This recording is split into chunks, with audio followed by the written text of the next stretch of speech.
tous et bienvenue dans ce nouveau podcast de Femmes à part, podcast dans lequel aujourd'hui nous continuons d'explorer notre thématique du mois de mars, à savoir l'ascèse chrétienne. Et je vous ai donc déjà donné la définition de ce mot. Nous en avons parlé nous avons parlé de son importance. Nous avons fait l'analogie avec le sport. Nous avons parlé vendredi dernier du goût de l'effort, de la souffrance, la discipline, la règle de vie, etc. Et nous allons parler aujourd'hui du minimalisme. Je trouvais que ça rentrait assez bien dans cette thématique du mois de mars. Et puis, je trouve que tous ces sujets rejoignent bien le temps de carême que nous sommes en train de vivre. Et puis même si vous écoutez ce podcast en dehors du carême, cela vous permettra de mettre un peu d'ordre dans votre vie, j'allais dire. Pas besoin d'être en carême pour cela, et nous allons aborder une multitude de thématiques aujourd'hui par rapport au minimalisme, que ce soit la maison, les finances, la garde-robe, la salle de bain, le digital, etc. Il y a énormément de choses à dire et qui rejoignent un petit peu cette thématique de l'ascétisme, de la discipline finalement du corps, de la maîtrise de notre corps, de notre environnement, de la mise en place d'un bon rythme de vie, d'une hygiène de vie saine et de tout ce qui peut nous aider finalement à avoir un bon équilibre entre notre âme et notre corps, être bien ancré dans notre vie quotidienne, dans notre environnement, et apprendre finalement à s'élever au-dessus de toutes ces choses matérielles, ou alors les utiliser mais à leur juste place, pour pouvoir atteindre nos objectifs. Donc en tant que catholique, c'est la pratique de la vertu qui va nous aider à atteindre l'objectif de la sainteté et de la vision béatifique. Et puis après, chacun a ses objectifs en particulier. Si vous n'êtes pas catholique, ça peut être des objectifs sportifs, des objectifs de carrière, etc. Mais en tout cas, avoir une certaine discipline sera forcément nécessaire pour atteindre ces objectifs, et le minimalisme aussi, je pense, fait partie de ces choses qui nous aident énormément, quelle que soit notre vie et quels que soient nos objectifs. Donc ça, c'est super important. Si vous voulez réécouter les podcasts précédents, n'hésitez pas, vous restez sur cette chaîne, vous écoutez les podcasts qui vont compléter celui-ci, bien évidemment, et introduire un petit peu le sujet. Et puis si vous voulez ne manquer aucune nouvelle chronique, podcast, entrevue, etc., témoignage, n'hésitez pas à vous abonner à cette chaîne, comme ça vous ne manquerez rien. Et puis en description, juste en dessous de cette vidéo, je vous mets tous les liens vers les réseaux sociaux de Femmes à part et vers la boutique shop.femmesapart.com, la boutique de robes et de jupes, le lien pour acheter mon livre également, pour vous abonner à la newsletter. Bref, tout est en dessous de cette vidéo si vous venez de débarquer sur cette chaîne. Et je vous rappelle que vous pouvez également m'écouter sur Spotify. Depuis maintenant 1 ou 2 mois, je mets mes podcasts sur Spotify, à la demande générale. J'ai mis du temps à répondre à cette requête, mais j'ai fini par trouver le temps de m'occuper de cela. Et maintenant, c'est bon, c'est dans les habitudes, c'est ancré, c'est facile, je le fais, mais c'était un peu compliqué au début. Alors, pour parler du minimalisme, je voudrais aussi vous parler de simplicité, tout simplement. Et en fait, vous aider à prendre conscience que plus on va simplifier notre vie, plus notre vie sera peut-être plus facile, plus simple, bien évidemment. Et puis, comme le dit dans son livre Judith Krillen, le minimalisme, c'est un cheminement vers une vie empreinte de simplicité, de sérénité, de liberté, dont le fil conducteur est de vivre avec moins pour vivre mieux, tant au niveau matériel qu'immatériel. Donc le but, c'est pas de se dire je vais vivre dans une maison avec 4 murs blancs, une table, une chaise, un lit, 2 robes, à la limite 3 robes, manger seulement des fruits et des légumes toute la journée, et voire me priver, en fait, être en jeûne constant. Non, c'est pas ça le minimalisme, c'est pas ça la simplicité. Mais je pense que l'on peut tous, à notre niveau, faire des efforts pour désengorger un petit peu notre vie, pour faire de la place, que ce soit physiquement ou même mentalement, on va dire, spirituellement, et essayer de faire un grand ménage dans tous les aspects de notre vie. Ça va être propre à chacun. C'est chacun selon sa mesure, selon son tempérament, selon ce dont il a besoin, son mode de vie, etc. Mais c'est un désencombrement physique et mental qui va vraiment faire du bien à tout le monde. Et quels vont être les bienfaits de ce désencombrement? Déjà, vous allez gagner du temps parce que vous allez acheter moins de choses. Vous aurez moins de possessions, donc vous posséderez moins de choses, donc vous aurez moins de ménage à faire, moins de vêtements, etc. Vous aurez moins de stress parce que vous aurez un intérieur épuré, un agenda allégé, une garde-robe simplifiée, entre autres. Vous aurez plus d'énergie, vous aurez un esprit plus clair. Ça, il y a beaucoup d'études qui montrent que quand on a un dressing ou un placard qui sont rangés et pas trop encombrés, ça aide à avoir de la clarté dans notre esprit. Vous pourrez faire des économies également. Vous aurez une sensation de légèreté, de liberté, une meilleure santé, mais aussi de meilleures relations humaines, puisque le minimalisme pousse à être soi-même, sans artifice. Et c'est une authenticité qui favorise les vraies amitiés. Alors bien sûr, c'est pas une formule magique. Comme je l'ai dit, c'est quelque chose qui s'adapte à chacun en fait, chacun selon ses aspirations, selon son rythme de vie, etc. Mais le but, c'est vraiment, en tout cas moi, c'est ce que j'ai vécu quand j'ai fait un peu cette démarche dans tous les domaines, c'est être davantage soi-même, être plus naturel peut-être, s'accepter tel que l'on est, privilégier la qualité à la quantité, et ça dans beaucoup de domaines, et finalement, et un désencombrement général en fait, matériel surtout, mais même voilà. Et je trouve que ça donne aussi confiance en soi. Ça permet aussi de faire du tri dans ses relations, dans ses amitiés. Enfin, c'est tout un mode de pensée qui, je trouve, nous aide à bien progresser finalement, à nous approcher de la sainteté aussi, puisque c'est aussi la thématique du podcast, mais ça va nous permettre un peu j'allais dire un peu comme si on était dans une montgolfière et qu'on va lâcher du lest et que ça va nous permettre de nous élever plus haut. C'est un petit peu ça l'image, si je peux vous en donner une. D'ailleurs, je fais un petit aparté que j'ai oublié de faire dans les podcasts précédents, mais n'hésitez pas à prendre des notes pendant les podcasts, à noter certaines idées, certaines citations, éventuellement des pistes de réflexion pour vous, et surtout vous demander comment, peut-être à la fin, une fois que vous l'aurez écouté, que vous aurez pris quelques notes, mais vous dire concrètement qu'est-ce que je peux améliorer dans ma vie, qu'est-ce que je peux changer dans ma vie suite à ce que je viens d'écouter.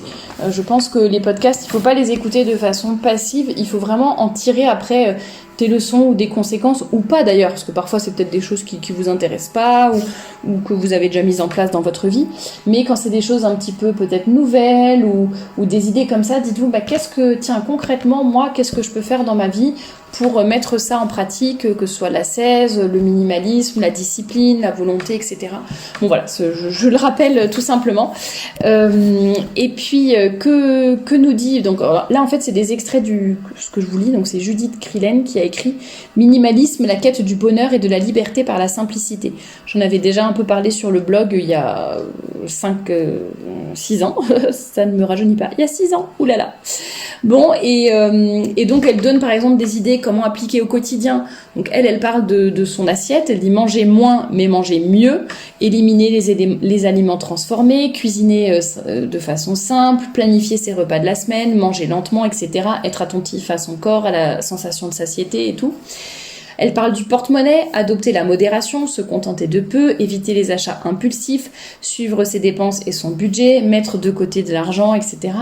Dans le monde digital, essayer de faire des moments sans écran, de pas tout de suite allumer son smartphone le matin, de consulter ses mails seulement 2 fois par jour, de déconnecter complètement le temps d'un week-end, etc. Bon. Dans l'agenda, alléger sa liste de tâches et prioriser, garder du temps pour soi ou pour ne rien faire, apprendre à dire non sans culpabiliser, ne pas accepter toujours toutes les sorties, toutes les propositions, etc. Qui nous peuvent aussi beaucoup nous encombrer. Alors bien sûr, tout ça, c'est à bien comprendre. Ça ne veut pas dire je ne mange plus rien, ça ne veut pas dire je ne dépense plus d'argent, je n'achète plus rien, ça ne veut pas dire je jette mon téléphone à la poubelle, ça ne veut pas dire j'ai un agenda vide, bien sûr, mais c'est essayer de trouver un équilibre qui va nous aider à simplifier un petit peu notre vie. Et elle dit par où commencer ? Eh bien, vous commencez petit à petit, quel que soit le domaine que vous souhaitez. Je pense qu'il y en a, par exemple, je sais que par exemple, moi, dans le domaine financier, a priori, j'ai déjà un certain c'est même pas ce que j'appelle du minimalisme, mais c'est juste se dire, bon voilà, je mets un peu d'argent de côté, je dépense pas trop, mais quand j'ai envie de me faire plaisir, pourquoi pas, j'achète quelque chose, mais voilà, je suis pas dans la grosse privation permanente, mais je suis pas non plus dépensière compulsive, donc je sais que c'est un domaine, c'est plutôt facile pour moi, on va dire, de mettre de côté, de dépenser un peu mais pas trop, enfin voilà, d'être raisonnable. Mais voilà, ça va dépendre des gens. Je sais que moi, par exemple, j'avais beaucoup de mal avant à dire non, à refuser une invitation, ou refuser une sortie ou autre. Et du coup, on se retrouve à faire plein de choses qu'on n'a pas forcément envie de faire en plus, et on n'a plus beaucoup de temps pour soi. Bon, vous voyez, ça dépend un petit peu, des gens. Idem par rapport au téléphone. Bon, pour le coup, je pense que là, j'ai beaucoup de progrès à faire par rapport à cela, par rapport à la nourriture, par rapport à la garde-robe. Bon, chacune doit voir selon aussi là où elle a des efforts à faire, tout simplement. Mais ce que l'on peut retenir finalement, et ça c'est plutôt une phrase dans le livre de Dominique Laureau, mais je vous en reparlerai dans une chronique de livre spécifique sur ce livre, mais ce qu'il faut retenir, c'est vraiment simplifier sa vie, c'est l'enrichir. Et elle dit, la simplicité, c'est posséder peu pour laisser la voie libre à l'essentiel. Donc moi je suis pas spécialement pour se dire, parce que c'est vrai que dans son livre elle va vraiment assez loin sur limite c'est pas le fait de rien posséder, mais moi je trouve qu'il y a quand même quelque chose qui se perd beaucoup aussi sur l'héritage, sur ce qu'on va garder de nos parents, de nos grands-parents, etc. Et c'est pas juste mon intérieur est encombré, ma maison est encombrée de vieux bibelots, de je sais pas quoi, mais en fait il y a aussi l'histoire de la famille, ce dont on a hérité, etc. Je pense qu'il faut pas pousser trop à l'extrême la simplicité et le minimalisme, mais je trouve ça intéressant comme notion de se dire voilà, on possède peu pour laisser la voie libre à l'essentiel, ou en tout cas on essaye de clarifier les choses, de faire un certain ménage pour laisser la place à l'essentiel et pour se focaliser sur l'essentiel. Je sais que notamment par rapport à l'intérieur d'une maison, c'est vrai qu'avoir trop de choses partout, déjà effectivement ça fait faire beaucoup plus de ménage, etc. Ça va pas faciliter le quotidien parce qu'en fait tout est tellement rempli, il y a des choses qui traînent partout qu'on n'a plus d'endroit pour juste poser un livre, pour cuisiner, on n'a plus de place, pour dans sa garde-robe, il n'y a plus de place, etc.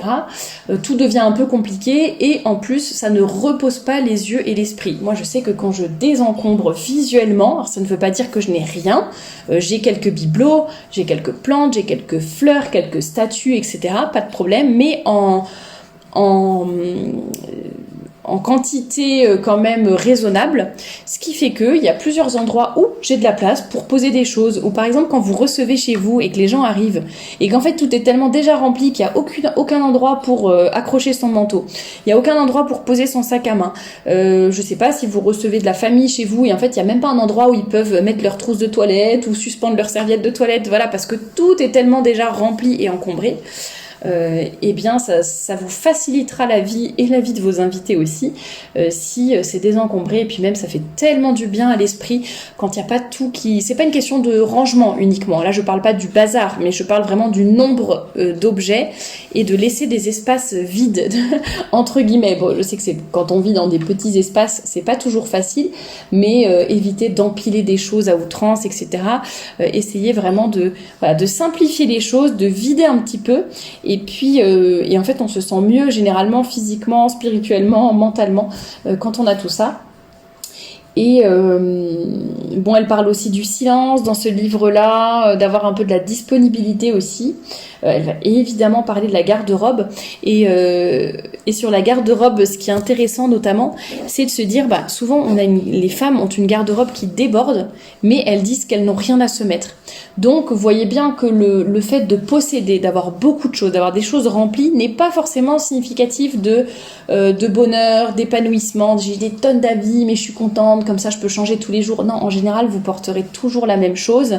Vous n'aurez plus de place pour rien. Vous aurez encore des vêtements qui portent leur étiquette, etc. Donc, réfléchir par rapport à la garde-robe. Est-ce que je ne ferai pas des économies déjà financières, je ne désencombrerai pas mon placard, donc la vie serait plus facile au quotidien si j'avais... Et le matin, je mettrais peut-être moins de temps à me préparer, à choisir la robe, la jupe que je vais mettre.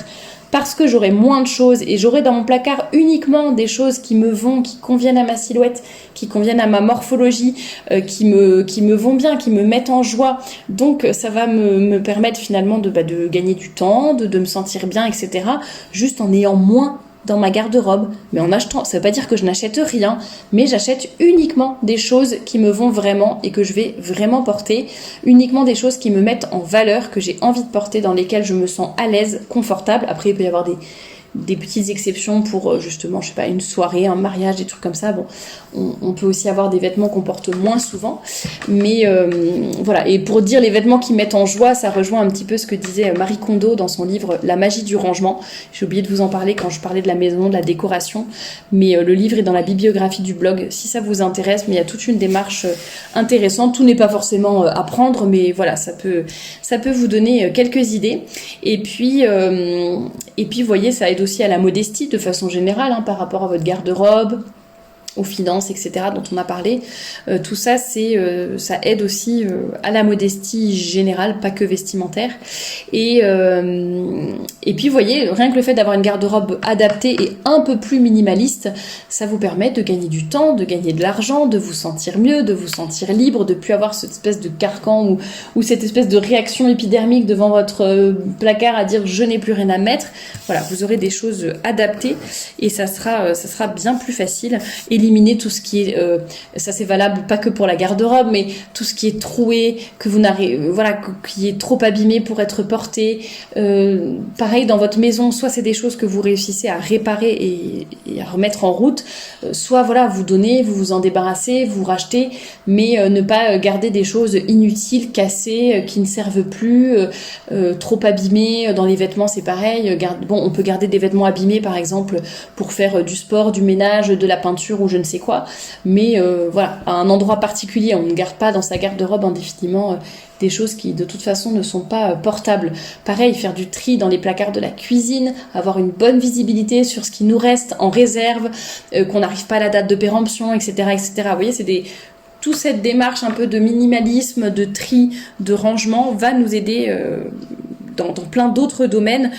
Donc je pense aussi au niveau bien sûr de financier, des dépenses, apprendre à gérer son budget. On en a parlé déjà dans plusieurs entrevues pétillantes et j'en ai parlé également sur le blog dans des articles. Donc n'hésitez pas à taper argent ou économie dans la barre de recherche et puis ou budget, puis vous trouverez certainement les articles qui sont reliés à cette thématique, mais ça aide aussi à ne pas dépenser trop, ne pas non plus, alors faut pas être radin non plus, c'est toujours l'équilibre à garder, bien entendu.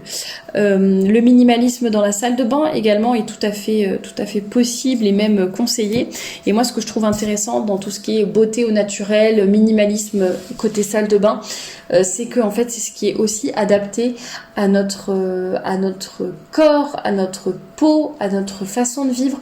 C'est Bérangère de Montbois du Thé des Dames et de l'académie fondatrice de l'Académie des Bienséances que vous pouvez suivre, que je vous encourage à suivre sur Instagram notamment et suivre son blog donc le Thé des Dames qui dit toujours d'ailleurs que l'élégance c'est le naturel sublimé et c'est exactement ce que je pense, c'est-à-dire que pour moi quand on est trop artificiel, beaucoup trop maquillé, beaucoup trop transformé ou qu'on a des vêtements qui sont beaucoup trop alambiqué entre guillemets par rapport à ce que l'on est, par rapport à nos activités, je trouve que ça manque d'élégance justement parce que c'est trop transformé, ça fait trop déguisement, alors que quand on est dans une démarche, alors ça ne veut pas dire qu'on ne doit pas se maquiller du tout, qu'on ne doit pas aller chez le coiffeur, vous voyez ce que je veux dire, c'est pas ça, mais essayons de coller le plus possible à ce que nous sommes naturellement et à apporter à notre corps, que ce soit au niveau de la nourriture, des crèmes, etc., des soins que nous allons utiliser, et bien d'être les plus naturels possibles, quand on peut bien sûr, pour coller le plus possible à ce que nous sommes, et ça permet aussi bien évidemment de faire des économies, ça c'est évident, et de gagner du temps aussi, quand vous passez toutes les 3 semaines, vous passez 5 ou 6 heures chez le coiffeur pour qu'il vous fasse les mèches, le lissage brésilien, je sais pas quoi, les extensions et compagnie, le le temps que vous y mettez, l'argent que vous y mettez pour tout ça, pour transformer complètement votre nature de cheveux. Vous voyez, c'est le genre de démarche que je trouve un peu dommage et qui vont nous faire perdre beaucoup de temps, beaucoup d'argent, tout ça pour s'éloigner énormément de ce que nous sommes au naturel.